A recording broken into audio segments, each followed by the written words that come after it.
News म्हणजे महाराष्ट्रातील बातमीपत्रामध्ये आपले स्वागत आहे। सध्या विधान भवनमध्ये आपल्यासोबत मोर्शी वरुड विधानसभा क्षेत्राचे चंदूभाऊ यावलकर आहे, तर त्यांच्यापासून आपण जाणून घेऊया।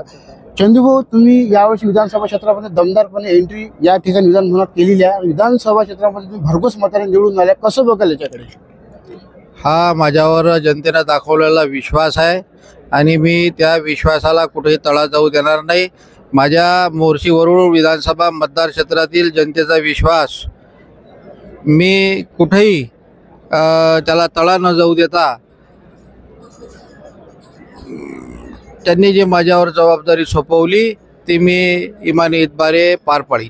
चंदूभाऊ, आज एक चर्चा झाली होती विधान भवनात, एक निवडणूक एक देश एक निवडणूक म्हणून, कसं बघायला याच्याकडे? निश्चितच हा निर्णय अतिशय चांगला आहे आणि मला असं वाटते की यामुळं बऱ्याच गोष्टीला एक चांगली अशी दिशा मिळेल आणि देशाचा वेगानं, राष्ट्राचा, राज्याचा वेगानं विकास करण्यासाठी एक जास्त वेळ सरकारांना मिळेल। तसेच पैशाचा जो खर्च आहे, जो खर्च होतो निवडणुकीवर, वेळोवेळी वेळ वाया जातो, या सगळ्या गोष्टी त्याच्यामुळे टळतील। एक अतिशय चांगला असा हा निर्णय आहे। मोर्शी वरुडसाठी काही कामं राहिलेली आहे, म्हणते तुमचं पुढचं पाऊल त्या कामासाठी कसं राहील? निश्चितच वरुड मोर्शी मतदारसंघाचा समग्र विकास करणं, जनतेच्या समस्या सोडवणं आणि मला विश्वास आहे की मी या सगळ्या गोष्टी अतिशय चांगल्या पद्धतीनं माझ्या मतदारसंघाचा विकास घडवून आणीन आणि जनतेचे मी प्रश्न सोडवीन। आणि चंदू, मला एक सांगा, अमरावती जिल्ह्यामध्ये एकही मंत्रिपद देण्यात नाही आलं, कसं बघाल तुम्ही या वक्तव्याकडे?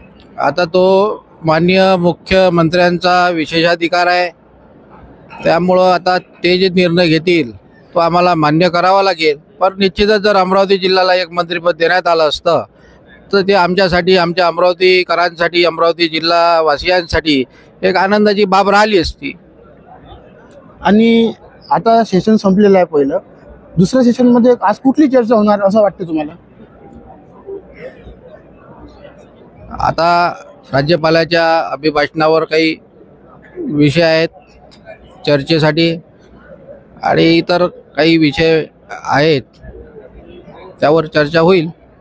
हेच ते वरुड आणि मोर्शी विधानसभा क्षेत्र चंदूभाऊ यावलकर यांनी सुद्धा आपल्यासोबत बातचीत केलेली आहे। थेट आपण विधान भवन क्षेत्रामध्ये आहे आणि विधान भवन क्षेत्रामध्ये अनेक बातम्या पाहण्यासाठी तुम्ही आजच आमच्या MB न्यूज म्हणजे महाराष्ट्र बातमीला लाईक करा, सबस्क्राईब करा। धन्यवाद।